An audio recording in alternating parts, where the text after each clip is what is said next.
দুর্গাপুরে বহুতল থেকে ছিঁড়ে পড়ল লিফট। আশঙ্কাজনক সেনা জওয়ান তপবন সিটির ঘটনা। রক্ষণাবেক্ষণে গাফিলতির অভিযোগ তুলে আবাসন কর্তৃপক্ষের বিরুদ্ধে বিক্ষোভে ফেটে পড়লেন আবাসিকরা। জখম সেনা জওয়ানের নাম কৃষাণু বন্দ্যোপাধ্যায়। তাকে বিধাননগরের একটি বেসরকারি মাল্টি সুপার স্পেশালিটি হাসপাতালে নিয়ে যাওয়া হয়েছে। জানা গিয়েছে, তপবন সিটির 58 নম্বর টাওয়ারের 5 তলা থেকে লিফটে চেপে নিচে নামছিলেন কৃষাণু বাবু। লিফটে চাপা মাত্রই তা একেবারে ছিঁড়ে পড়েন।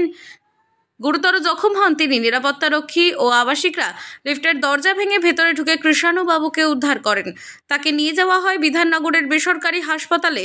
ঘটনায় চরম ক্ষুব্ধ আবাসিকরা। সেখানকার আবাসিক গোপা পাল অভিযোগ করে বলেন, রক্ষণাবেক্ষণের দিকে নজর নেই আবাসন কর্তৃপক্ষের। এর আগেও একাধিকবার লিফটে যান্ত্রিক গোলযোগ দেখা দিয়েছে।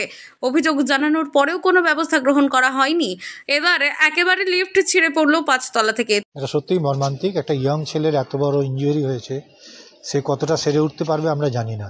এই তপবন সিটিতে আমরা যারা আছি বেশিরভাগই সিনিয়র সিটিজেন, এবং লিফট এবং অন্যান্য ফায়ার প্রোটেকশন সেরকম কিছু নেই। আমাদের ফায়ার এক্সিটও কিছু নেই। একমাত্র 12 তলায় আপনি যদি ছবি নেন দেখবেন ফায়ার এক্সিট। যদি কোনো তলায় লিফটে আগুন লাগে আমরা কেউ নিচে আসতে পারবো না। যদি 6 তলায় আগুন লাগে আমাদেরকে 12 তলায় যেতে হবে, তারপরে এইভাবে অন্য বিল্ডিংয়ে যেতে পারবো। লিফটের প্রপার মেনটেনেন্স হয় না, স্পেয়ার দেয় না, সেই জন্য এইরকম ঘটনাগুলো ঘটছে। কিছুদিন আগে 51-এও হয়েছে এবং সেখানেও কয়েকজন ইনজিওর হয়েছিল। তপবন সিটির আবাসনের সম্পাদক বিশ্বরূপ বন্দ্যোপাধ্যায় বলেন, আজ বড় ধরনের দুর্ঘটনা ঘটে গেল। এর আগেও একাধিকবার ফাঁকা লিফট ছিঁড়ে পড়েছে। আবাসন কর্তৃপক্ষের কোনো হেলদোল নেই। আজ এত বড় ঘটনা ঘটে গেল, তারপরেও আবাসন কর্তৃপক্ষের দেখা নেই। তপবন সিটি আবাসন কর্তৃপক্ষের সুপারভাইজার উজ্জ্বল মুখোপাধ্যায় বলেন, যে কোনো দুর্ঘটনাই দুঃখজনক, তবে আমাদের তরফ থেকে রক্ষণাবেক্ষণ করা হয়। আবাসিকদের সমস্যা সমাধানেরও চেষ্টা চালানো হয়। ভবিষ্যতে যাতে এ ধরনের ঘটনা না ঘটে সেদিকেও নজরদারি বাড়ানো হবে। ঠিক 12টা 15 নাগাদ কৃষাণু ব্যানার্জি মনে হয় একজন আর্মি পার্সোনাল, আর্মিতে উনি এখন সার্ভিসে রয়েছেন, ইয়ং ছেলে। উনি 3 দিনের ছুটিতে বাড়ি এসছেন। উনি বাড়িতে মেয়েদেরকে নামিয়ে উপর থেকে নিচে নামছিলেন। জাস্ট 5th ফ্লোর ক্রস করে 4th ফ্লোরে এসে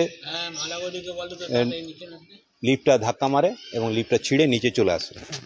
নিচের যেটা স্প্রিং দেওয়া আছে সেই স্প্রিংয়ের টেনসাইল স্ট্রেংথ শেষ।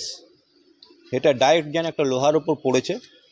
নিচের যে পাটাতন সেটা ওনাদের একটা পাতলা প্লাইউড দেওয়া আছে, সেই প্লাইউডটা ফুটো করে উপরে উঠে গেছে এবং কৃষাণু ব্যানার্জির আঘাতটা এতই গুরুতর যে ওনাকে আমরা প্রথমে নিয়ে যাওয়া হয়েছিল মিশন হসপিটাল থেকে ওনাকে আর্মি হসপিটালে নিয়ে যাওয়া হয়েছে। সেখানে রিপোর্ট কিন্তু এখন আমরা পাইনি।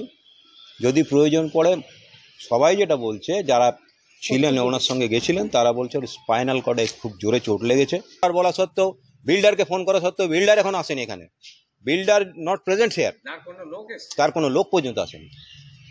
কতটা আতঙ্কের মধ্যে আছে? আমরা সরাসরি প্রচণ্ড আতঙ্কের মধ্যে রয়েছি এবং সে নামাবো তাকে।